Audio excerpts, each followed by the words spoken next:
12 বছর আগে কলহের জেরে স্বামী মনির হোসেন ও সন্তানকে ফেলে রেখে বাবার বাড়িতে চলে যান স্ত্রী। সে সময় সন্তানকে বুকে নিয়ে জীবনযুদ্ধে নেমে পড়েন মনির। বাড়িতে বৃদ্ধ মায়ের কাছে মেয়েকে রেখে পোশাক কারখানায় কাজ শুরু করেন।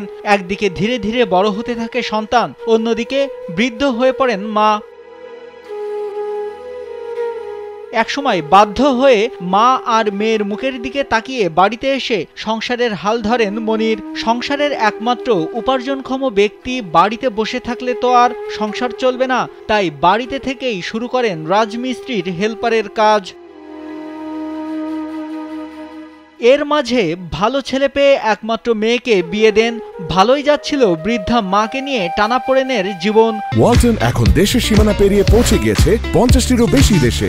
ওয়ালটন, ঘরে ঘরে বিশ্বজুড়ে। তবে এই ভালো বেশি দিন কপালে সইল না। হঠাৎ একদিন রাজমিস্ত্রির কাজ শেষে বাড়িতে ফিরে চোখে ব্যথা অনুভব করেন। চিকিৎসা নিয়ে সুস্থ হলেও আস্তে আস্তে মনিরের চোখের আলো নিভে যেতে শুরু করে, তা তিনি বুঝতেই পারেননি। কাজ করছি, কাজ করে বাড়িতে আসার পরে এখন ধীরে ধীরে খালি চোখে ঝাপসা দেখি, অল্প দেখি, চলতে পারি না। এখন আবার 3-4 মাস হলে একবারই বেশি, একবারই দেখি না। একসময় পৃথিবীর রঙিন আলো নিভে যায় মনিরের, আর তখন থেকেই নেমে আসে জীবনে অভাব অনটনের দুর্বিষহ এক জীবন।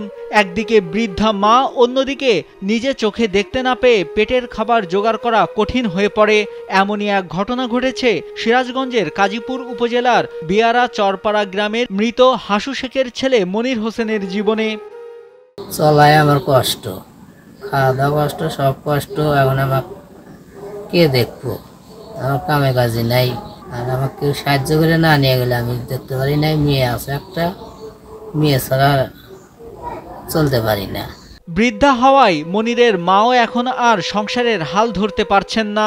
অন্যদিকে বিয়ে হয়ে যাওয়ায় নিজের সংসার দেখবে নাকি বাবার বাড়িতে থেকে বাবা ও দাদির সংসারের হাল ধরবে, তাই নিয়েই চিন্তিত মনিরের মেয়ে। আমায় ফেরবে পারে না তো, এই দেখে না আমিও আসালছি, আমি কি খাইব? আমার বিয়ে হয়েছে, আমারও সংসার আছে, আমার বাবা অসুস্থ লেগে চলে গেছে, বাবারে তো ফেলে দিতে পারতেছি না। আপনারা একটু দয়া করে হলে আমার বাবার একটু চিকিৎসা করে দিতে পারেন। স্থানীয়রা জানান, তারা কিছুটা সাহায্য করেছেন, তা দিয়ে কিছুই হয় না। তাই সরকার যদি সাহায্য করে তবে আবারও চোখের আলো ফিরে পাবে মনির। আমরা গ্রামের লোক সাহায্য সহযোগ করেও সেরে পারতেছি না। যদি সরকার যদি কোনো পদক্ষেপ নেয় চিকিৎসার জন্য, তাহলে আমাদের পক্ষে একটু ভালো হয়। একটি চোখের অপারেশন বদলে দিতে পারে মনিরের জীবন। চোখের আলোই দিতে পারে মনির হোসেন ও তার বৃদ্ধা মায়ের মুখের খাবার। তাই সমাজের বিত্তবানদের এগিয়ে আসার আহ্বান জানান এলাকাবাসী। নাইমুল হাসিব, কালবেলা।